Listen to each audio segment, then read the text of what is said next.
Hello friends, my name is Agastya Raghvan from Robofun Lab, Ahmedabad. Today I have constructed an elevator.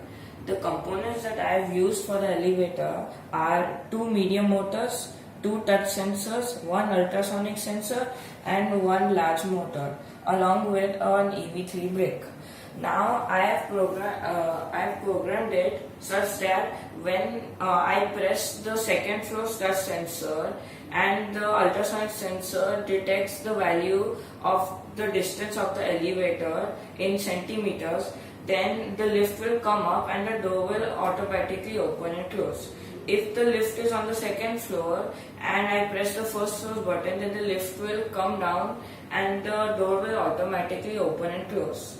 And if the lift is on the same floor, then the door will only open and close. Now let me give you a demo.